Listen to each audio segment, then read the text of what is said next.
You have more mentors in your life than you could even imagine.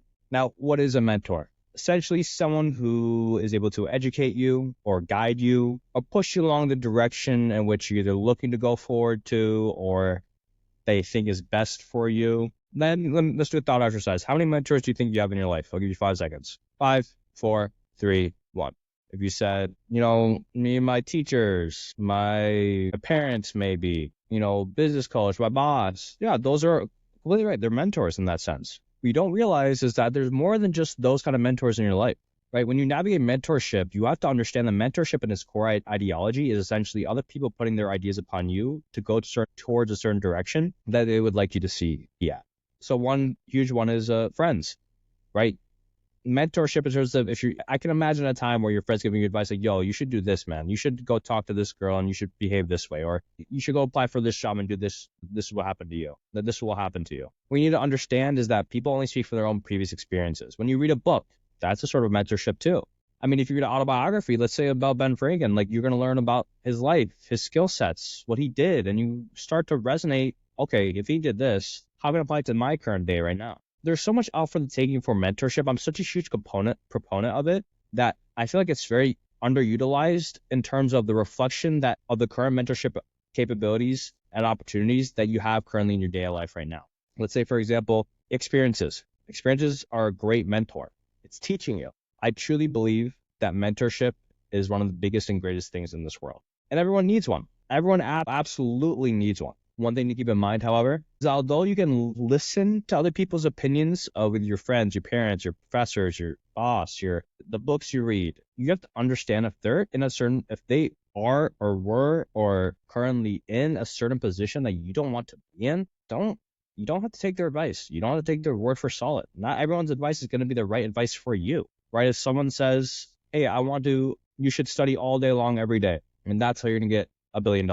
Well, I mean, there's likely evidence that it might not be the case because you need to take action. You need to find something of value to sell to the marketplace. And once you find that, you have to repeatedly continue on to do more sales, a lot of more action, and just study about how to make money.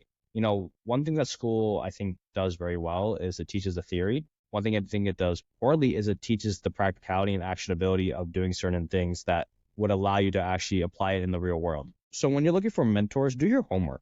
Right? I know a lot of people, including myself, who would be looking for mentors in a certain position on the chessboard that they're in right now. How do I elevate myself? Look, are they in the position I want to be in? Not necessarily have to be like 20 years down the line, but let's say a year down the line, 2 years down the line. Okay, are they in that position? Okay, cool. What can I learn from them? What value can I provide to them so that they'd be willing to teach me what they know?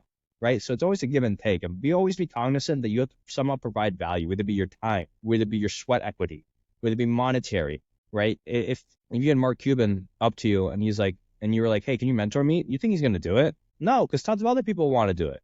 Tons of other people want to be mentored by Mark Cuban because he's obviously has something or has a skill set and has certain knowledge and wisdom that will allow certain people to fast track to a certain position. But for you to gain those kind of opportunities, you need to build yourself up. And how do you build yourself up? By getting miniature mentors along the way. And also mentee people. I think one thing that is very common when people make it to a certain stage is that they refuse to mentor people. They always seek themselves as a mentee. In some retrospect, you should always think of yourself as a student, but also understand that there are lessons you can learn from teaching other people. A core concept that you're taught in school of how to be really proficient in a certain subject is by teaching people. If you teach a subject, you're pretty proficient in it, right? Because you understand the concept as a whole. So don't shy away from mentee relationships either, because that could also be very beneficial towards, be your little brother or your friend looking to do something. So there's always a give and take for mentor-mentee relationships, but learning how to navigate those is extremely, extremely crucial. And always build a good relationship, because at the end of the day, you don't want to become the person who always just takes. And I can speak to that because there was a period in my life when I was just trying to find a job and internships. I would just take, and I wouldn't really give any value back. Learn how you can give value, and that way it'll come back to you.